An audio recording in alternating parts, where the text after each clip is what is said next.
বাবা,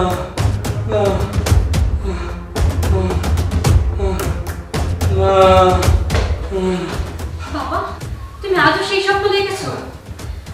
আচ্ছা বাবা, তুমি কি এমন স্বপ্ন দেখো যা দেখে তুমি ঘুমের মধ্যে আটকে ওঠো? তোমাকে অনেক দিন ধরে আমি জিজ্ঞাসা করতেছি, তুমি কোনো উত্তর দাওনি। বলো বাবা। মা, তুই অফিসে যা। অফিসে যাওয়ার সময় হয়ে গেছে। তুই তৈরি হয়ে নে। আর শোন, যাওয়ার সময় আমার এই প্রেসক্রিপশনটা নিয়ে যা। আসার পথে আমার ওষুধগুলো নিয়ে আসবি। আমি আর আজকে বের হব না বাইরে। মা, যা, অফিসে যা। বাবা, আজও তুমি এড়িয়ে যাচ্ছ? না রে মা, মানুষ তো জীবনে কত কিছুই স্বপ্ন দেখে। আমি এমন কিছু স্বপ্ন দেখি যা তোকে কখনোই বলা যাবে না। কি হলো বাবা, কিছু বলছো না যে? না রে মা, কিছু না। তুই অফিসে যা তো তাড়াতাড়ি যা। ঠিক আছে, যাচ্ছি। তবে তুমি ওটা ফ্রেশ হয়ে নাস্তা করে নিও। যা।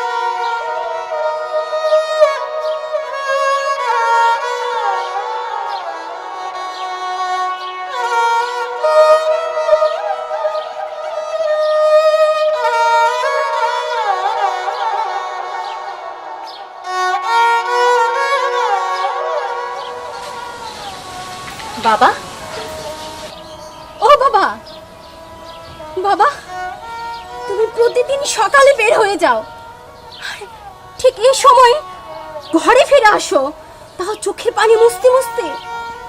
কেন বাবা, তুমি কোথায় যাও আমাকে বলো না? আর কি দেখে তোমার চোখে পানি চলে আসে? বলো না বাবা, বলো না বাবা।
বাবা, তুমি এমন করছো কেন? আর বলিস না রে মা, জিতেনকে বললাম গোপটা একটু ছোট করতে, আর ওই বদমাস একবার ফেলেই দিল। বল আমি এখন কি করি? বাবা, তোমাকে কিন্তু আরো আগের থেকে বেশি হ্যান্ডসাম লাগছে। কি বলেছিস তুই মা? আসসালামু আলাইকুম চাচা। ওয়ালাইকুম আসসালাম। কি ব্যাপার মাসুদ? শরীর স্বাস্থ্যটা ভালো তো? চলে আসলাম। জেলখানায় বেশি দিন ভালো লাগে না, আপনাকে মায়ায় আবার চলে আসলাম চাচা। তোমার কথা বলা কি শেষ? না হলে এখান থেকে চলে যাও।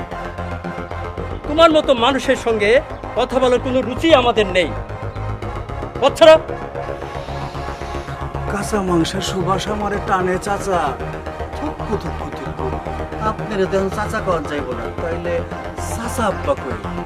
বিয়ার পরে না হয় আব্বা বলেই ডাকবো। কি বলেন চাচা আব্বা? ওকে লাগাম দিয়ে কথা বল হারামজাদা। তোর সাহস কি করে হয় আমার মতো মেয়েকে বিয়ের প্রস্তাব দিতে? এই ভদ্র সমাজে তোদের মতন কিটকে একেবারে নির্মূল করার ব্যবস্থা করতে হবে। তেজ আছে, তোমার কথায় অনেক তেজ আছে।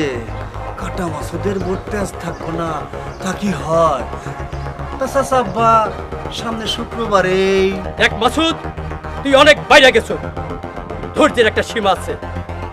তুই ভাবলে কি করে তোর মতো একটা কুখ্যাত সন্ত্রাসীর সঙ্গে আমার একমাত্র মেয়ের বিয়ে দেবা? রাখ, তোরে আবার তোর আগের জায়গায় ফেরত পাঠাইতাছি। তুই মনে করছ কি? হ্যাঁ, যা খুশি তাই। চাচা আব্বা ৭১ যুদ্ধ দেহি নাই, তাই এইরকম মেলা ইতিহাস শুনছি। সেই সব ইতিহাসটা আমি ঘাটাঘাটি করতে চাই না, কারণ কয়েকদিন পরে আপনি আমার শ্বশুর হইবেন। আমি চাই না সেই সব ইতিহাস ঘাটাঘাটি করতে। মা কোনা, চল আমরা এখন যাই। ওর ব্যবস্থা আমি পরে নিচ্ছি। চল। ঠিক আছে, জলদি ব্যবস্থাটা নিয়ে না। চল।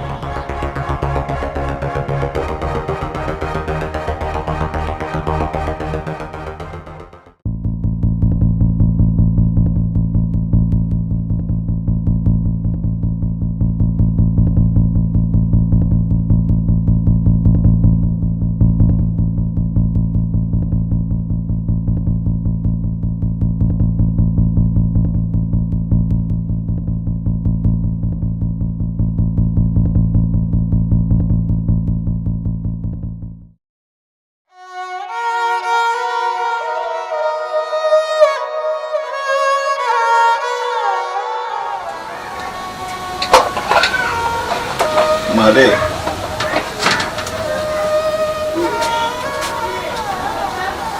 বাবা,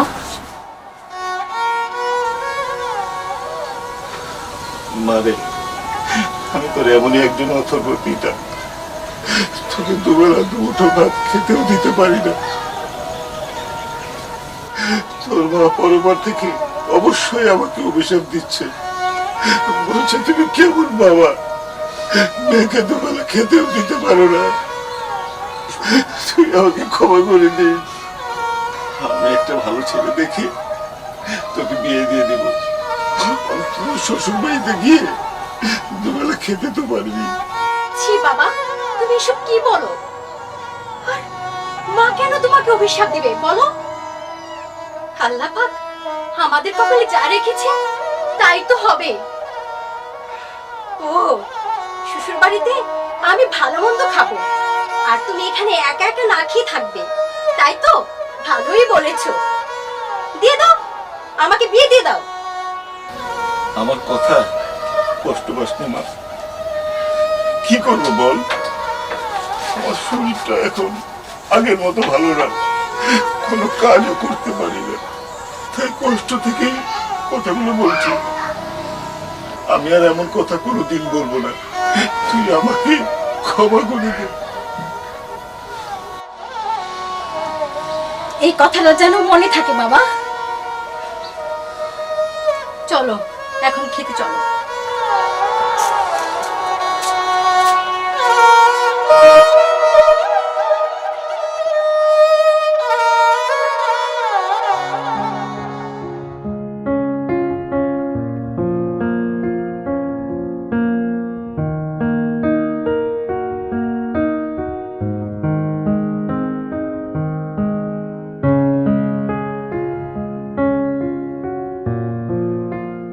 কি এমন ব্যাপার, কি এমন ঘটনা? বাবা কেন ঘুমের মধ্যে এভাবে আটকে ওঠে? শত জিজ্ঞাসার পরও বাবা কিছুই বলে না। না, এই রহস্যটা আমাকে বের করতেই হবে।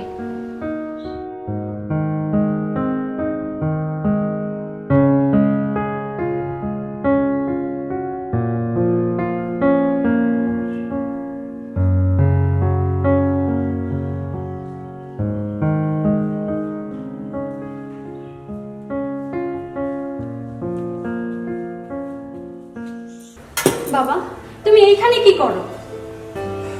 সকালে নাস্তাটাও খাওনি, দেখে আসলাম টেবিলের পরে এখনো নাস্তাটা পড়ে আছে। বাবা কি হয়েছে তোমার, বলো তো আমাকে। বসো, এখানে বসো, এখানে বসো। কি হয়েছে বাবা? কিছু না রে মা, তোর মার কথা আজ ভীষণ মনে পড়ছে, তাই মনটা খারাপ লাগছে, এই আর কি। বাবা তুমি আজও মাকে এতটা ভালোবাসো, আর যদি মা আমাদের সঙ্গে থাকতো? তোর মা আমাদের মাঝে থাকবে না বলেই তো অভিমান করে আমাদের ছেড়ে চলে গেছে রে মা। আমি তোকে আঁকড়ে ধরে তো বেঁচে আছি মা। বাবা মন খারাপ করো না, তুমি আমার বাবা, তুমি আমার মা। তুমি তো কখনো আমাকে মায়ের অভাব বুঝতে দাওনি। ঠিক আছে মা, তুই অফিস থেকে এসেছিস অনেক টায়ার্ড, যা ফ্রেশ হয়ে আয়।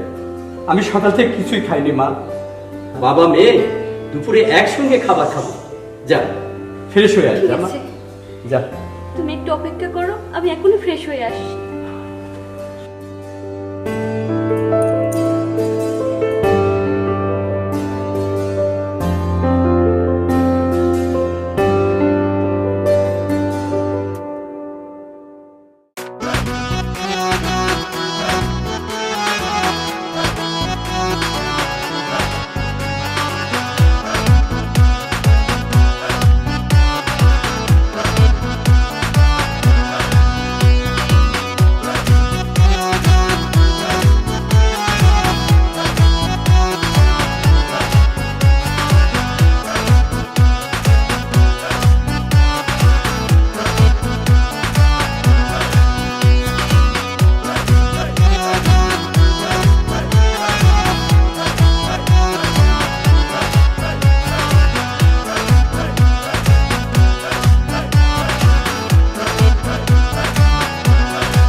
ও বিন্দু লাল গোলাপি কই থাকো রে, এসো কাটা মাসুদের বুকেতে। বিন্দু তোরে দেখলে কাটা মাসুদের বুকটা কটকট কটকট কইরা উঠে। ক্ষুধার জ্বালা না কষ্ট করম যায়, জৈবনের জ্বালা কেমনে সহ্য করস? মাংসর গন্ধ আমারে টানে রে বিন্দু, টানে। যাবি আমার লাগে, কেউ জানবার পারবো না, চল যায়। হরমজাদা, আমার কাঁচা মাংস তোর ভাল লাগে?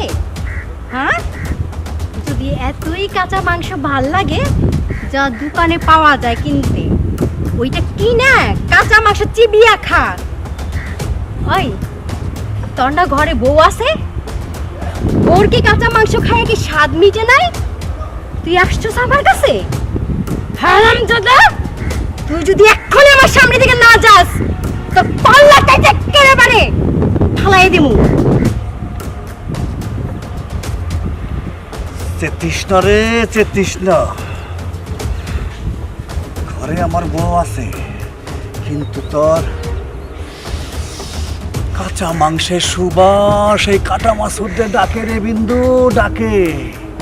আজকে তোরে ছাইরা দিয়া গেলাম, কিন্তু আবার আসুন, কথাটা তুই মনে রাখিস। যা।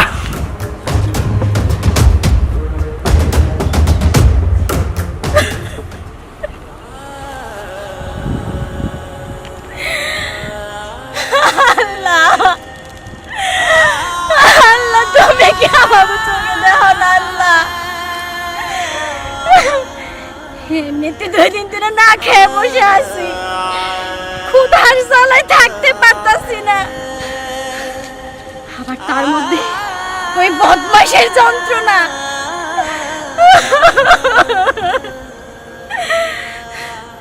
তোমার চোখ কি অন্ধ হয়ে গেছে? তুমি কি চোখে দেখো না আমাকে? আমাকে কি চোখে পড়ে না তোমার?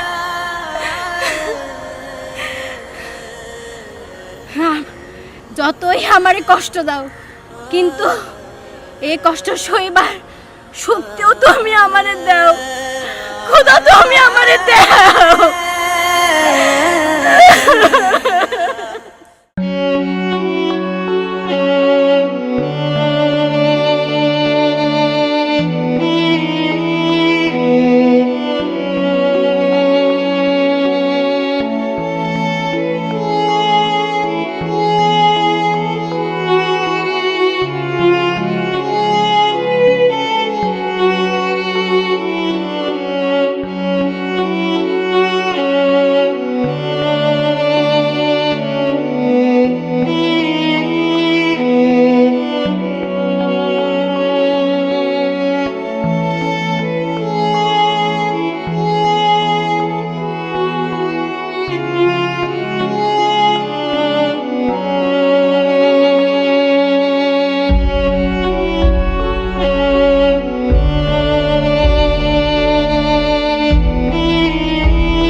চাঁদের দেশের পরি রাস্তা দিয়া হাইটা যায়।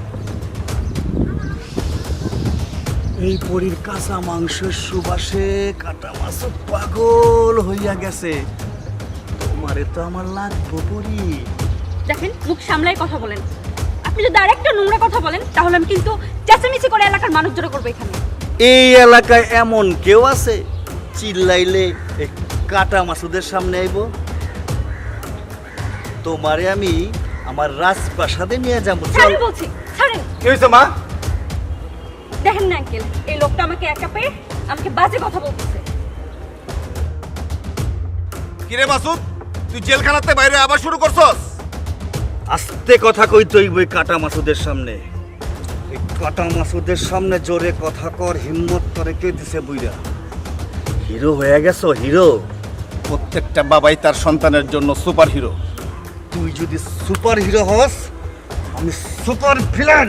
কে আছো? বাঁচাও! কে আছো? পাবলিক জড়ো করতেছে, পরে দেখালো মু।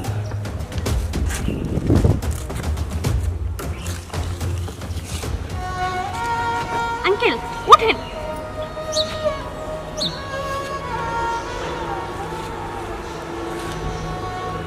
উঠুন।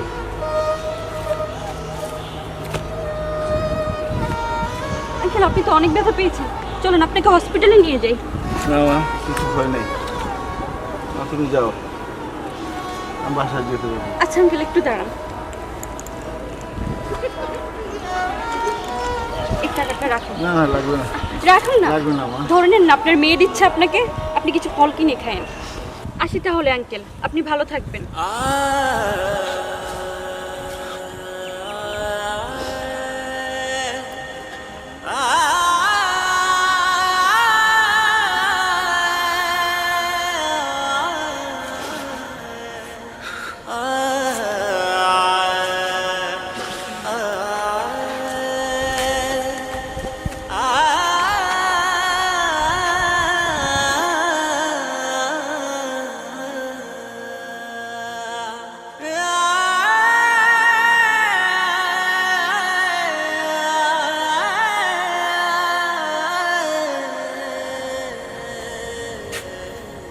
বাবা, তোমার হাত খালি কেন?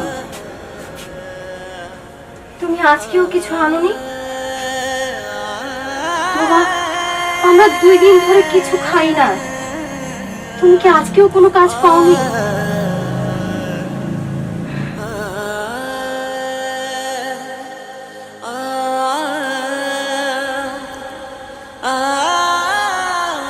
বাবা, তোমার হাতে টাকা, তবুও তুমি কিছু আনোনি? তোমার হাতে টাকা, তুমি তারপরেও কিছু আনোনি? তুমি তো জানো আমরা না খেয়ে আছি, কেন আনোনি বাবা? ও বাবা, বাবা,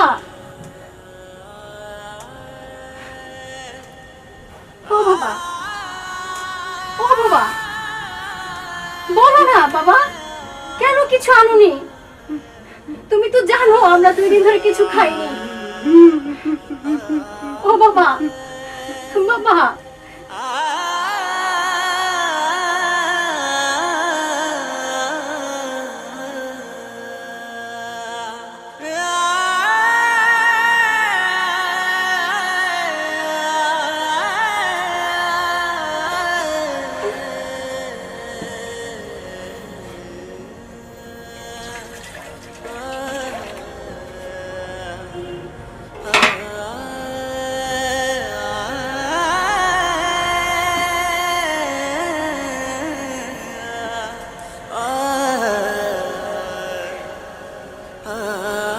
কাল থেকে আমাকে কাজের সন্ধানে যেতে হবে, এছাড়া আর কোনো উপায় দেখছি না।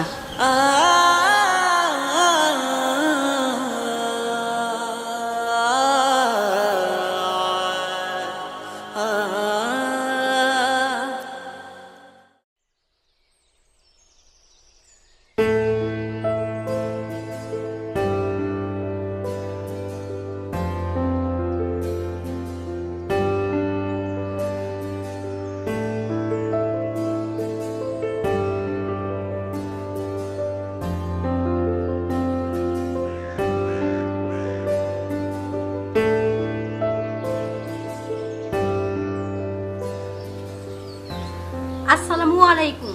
ওয়ালাইকুম আসসালাম। ওকে দেখে আমার এত মায়া লাগছে কেন? মনে হচ্ছে কত দিনের পরিচিত এই মুখটা আমার। কে তুমি? আর কি জন্য আসছো এখানে? স্যার, আমি কাজের জন্য এসেছি। আমি আর আমার বাবা 2 দিন ধরে কিচ্ছু খাইনি। দয়া করে স্যার আপনার বাড়িতে কাজে রাখুন, আমি সব কাজ করতে পারি, দয়া করুন স্যার।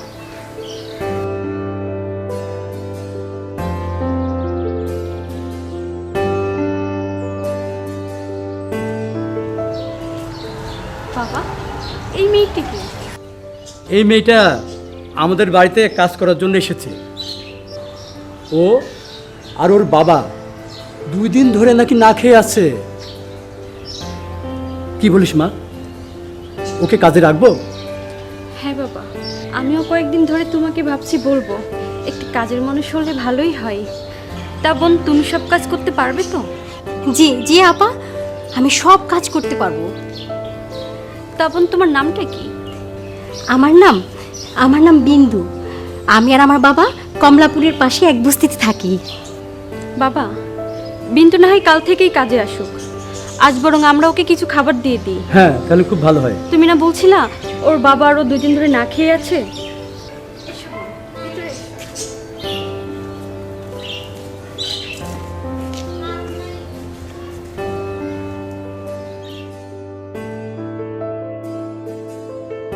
বাবা, বাবা, ও বাবা, দেখো দেখো দেখো, আমি খাবার নিয়ে আসছি।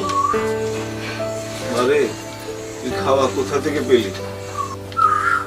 বাবা, আমি এক বাড়িতে কাজ নিয়েছি। ওই বাড়ির লোক খুব ভালো। আমারে তোমার কথা শুনে খাবার দিয়ে দিল। বললো আজকে তোর কাজ করতে হবে না, কাল থেকে আসিস। আমরা না খেয়ে আছি শুনে আজকে আমাদের খাবার দিয়ে দিল আর বললো কালকে থেকে যেন কাজে যাই। আজকে বাবা তুমি আর আমি পেট ভরে ভাত খাবো। তুই মানুষের বাড়িতে কাজ করবি, করে খাওয়া নিয়ে আসবি। খোদা, এই দিনটা কারণে আমার মনে হলো না। বাবা, তুমি এমন কোনো কথা বলো না। বেঁচে থাকার জন্য সবাইকে কাজ করতে হয়, আর কোনো কাজ ছোট নয়। তুমি অসুস্থ বাবা, তুমি কোনো কাজ করতে পারো না। আর আমি তোমার মেয়ে, আমার কি কোনো দায়িত্ব নেই তোমার প্রতি? বলো বাবা, তোমাকে দেখার দায়িত্ব তো আমার। আমি তোমার মেয়ে। এখন কান্নাকাটি বন্ধ করে লক্ষ্মীর ছেলের মতো আমার সাথে চলো, আমি তোমাকে খাইয়ে দিই। বাবা চলো।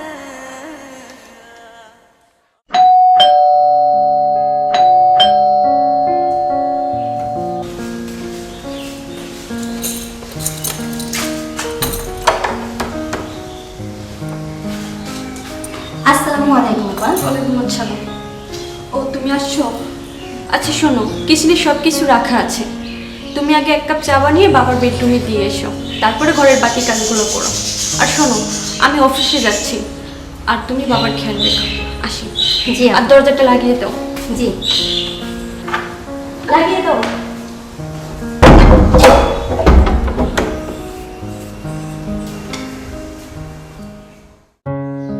বাবা, ও বাবা, হ্যাঁ রবিন বাবা, কিছু বলবে? না বলছিলাম কি, আমি বিকালে বাইরে গিয়েছিলাম খেলতে, সেখান থেকে শুনে আসলাম আমাদের এলাকায় নাকি একটা অনেক খারাপ লোক আছে। সে নাকি এতদিন জেলখানায় ছিল, সে নাকি আবার জেলখানা থেকে ছাড়া পেয়ে চলে আসছে। তার নাম নাকি কাটা মাসুদ। আরো শুনলাম তুমি নাকি তাকে জেলে পাঠিয়েছিলে।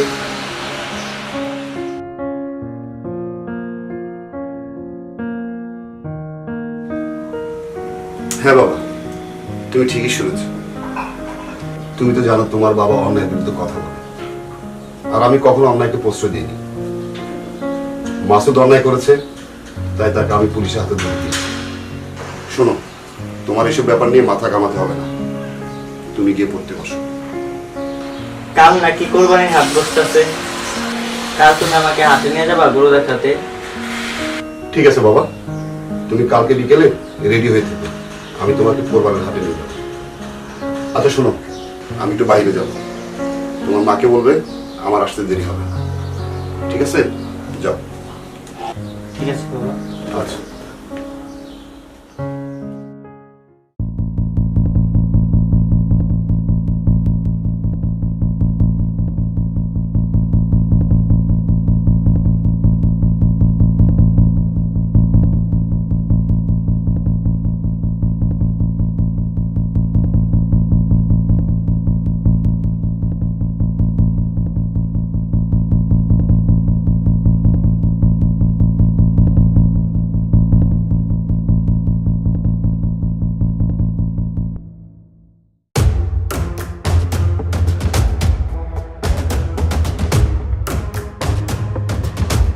শোনো বাবা, এবার সবচেয়ে বাজারে বড় গরুটা আমরা কিনবো, ঠিক আছে?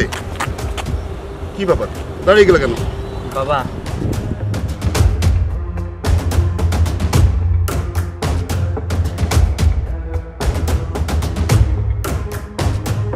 চলো।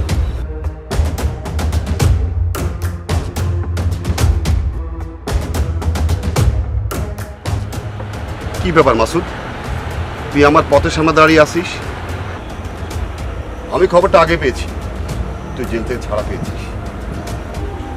তোর সৌভাগ্য, কিন্তু এই সমাজটার দুর্ভাগ্য। যাক, শোন, সব কিছু ভুলে গিয়ে তুই এখন ভালো হয়ে যা।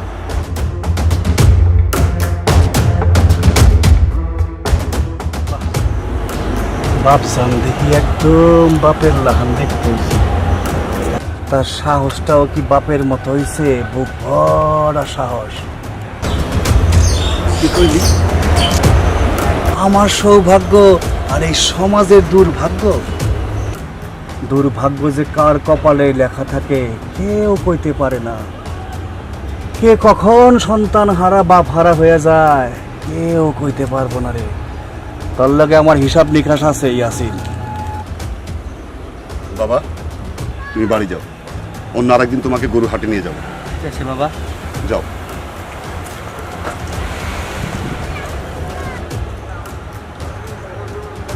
এবার কর, তোর লগে আমার লগে কিসের হিসাব নিকাশ? তুই অন্যায় করেছিস, অন্যায় শাস্তি তুই পেয়েছিস। তবে হ্যাঁ, তুই যে অন্যায় করেছিস তার তুলনায় তোর শাস্তি অনেক কম হয়েছে। চুপ, একদম চুপ। এই কাটা মাসুদ তোর কাছে ন্যায় অন্যায় শিখতেইব না। এই কাটা দাগ দেখলে আমার আর সহ্য হয় না, বুঝছস? আজকের ব্রেকিং নিউজ, এই পলাশপুরবাসী, পলাশপুরের যুবনেতা আততায়ীর হাতে খুন। আসবার কালে আসিলাম একা, যাইবার কালে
আজম, ওই আজম, কোথায় তুই?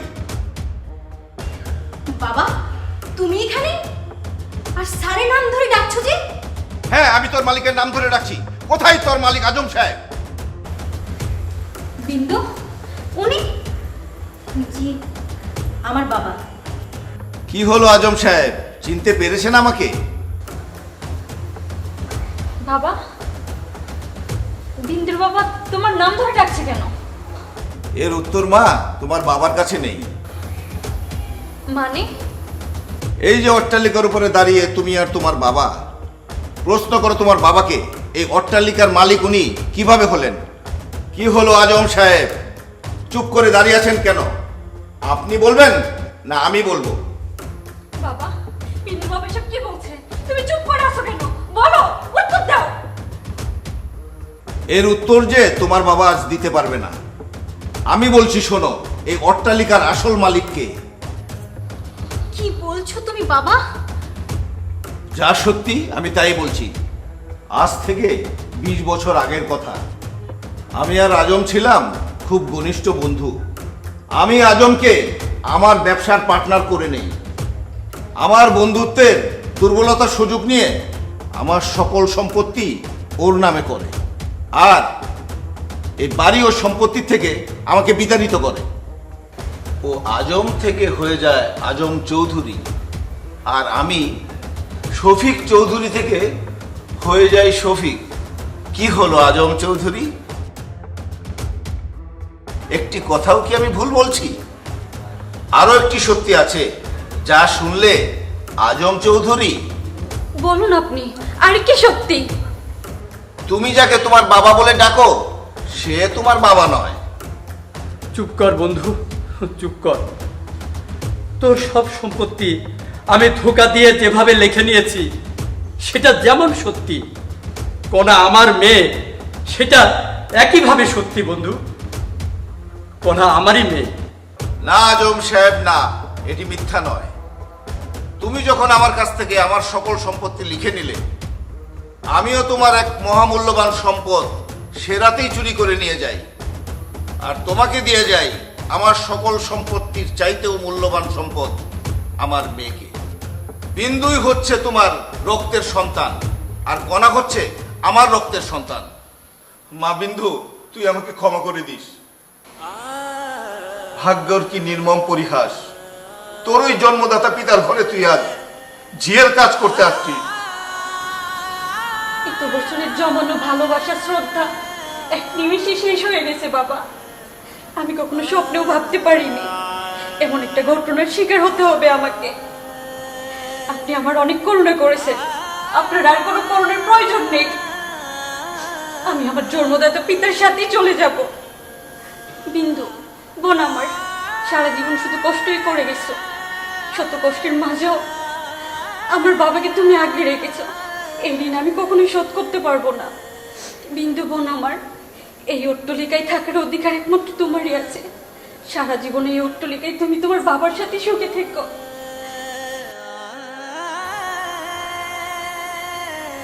বাবা, তোমার সাথে আমাকে তোমার সেই ছোট্ট ভাঙা ঘরে নিয়ে চলো।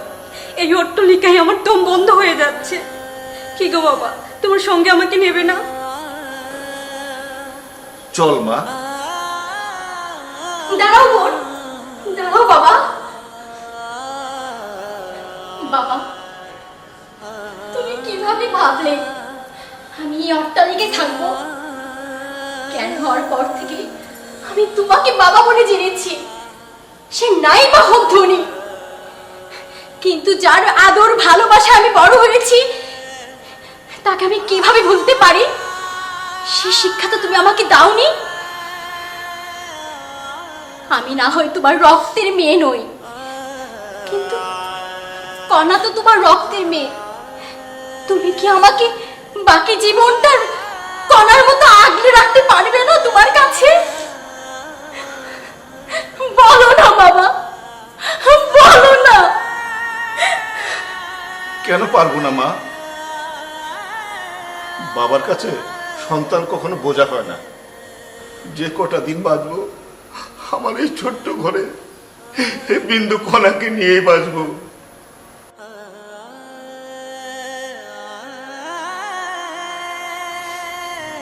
দোস্ত, দোস্ত, দোস্ত, তুই আমাকে ক্ষমা করে দে দোস্ত। আমি সম্পত্তির লোভে অন্ধ হয়ে গেছিলাম বন্ধু। বন্ধু, তুই বিশ্বাস কর, আমি একটা দিন একটা রাতও শান্তিতে থাকতে পারিনি। প্রতিটা রাত আমি দুঃস্বপ্ন দেখতাম, ভয়ে আমি চিৎকার করে উঠতাম। আমার মেয়ে কণা আমাকে বারবার জিজ্ঞাসা করতো, বাবা তুমি কি এমন স্বপ্ন দেখো যে ভয়ে চিৎকার করে উঠো? আমার মেয়েকে আমি কি করে বলি আমার সেই দুঃস্বপ্নের কথা? দোস্ত, তুই আমাকে ক্ষমা করে দে। পৃথিবীতে মানুষের সবচেয়ে মূল্যবান সম্পদ তার সন্তান। সেই সন্তানকে তুই কেড়ে নিস না দোস্ত, তুই কেড়ে নিস না। আমি জানি আমার অপরাধের কোনো ক্ষমা নেই। আমি তোর 20টা বছর ফিরিয়ে দিতে পারবো না দোস্ত, কিন্তু তোর সব সম্পত্তি আমি তোকে ফিরিয়ে দিচ্ছি। তুই আমার সন্তানকে ফিরিয়ে দে। আমার যা কিছু আছে তোরই তো সব, আমি আবার তোকে দিয়ে দিচ্ছি। দরকার হলে আমার সন্তানকে নিয়ে আমি গাছ তলায় বসবাস করব। তা তুই আমার সন্তানকে কেড়ে নিস না দোস্ত। বন্ধু, আমাকে ক্ষমা করে দে, আমাকে ক্ষমা করে দে। আমি তুই হাত জোর করে তোর কাছে ক্ষমা চাচ্ছি দোস্ত। আমাকে তুই ক্ষমা করে দে বন্ধু, ক্ষমা করে দে। আমাকে তুই ক্ষমা করে দে। তোর ভুল বুঝতে পেরেছি, এটাই অনেক বড়। আল্লাহ মাফ করে দেন, আমি তো সামান্য মানব। এখন থেকে আমরা সবাই মিলেমিশেই থাকবো। কদিন পরে ঈদ, অনেকদিন পরে হলেও আমরা সবাই একসাথে আনন্দের ঈদ পালন করব। আর ভুলে যাব হিংসা, বিদ্বেষ, লোভ। আর আমরা বেঁচে থাকবো আমাদের দুই নয়নের মণি বিন্দু কণাকে নিয়ে।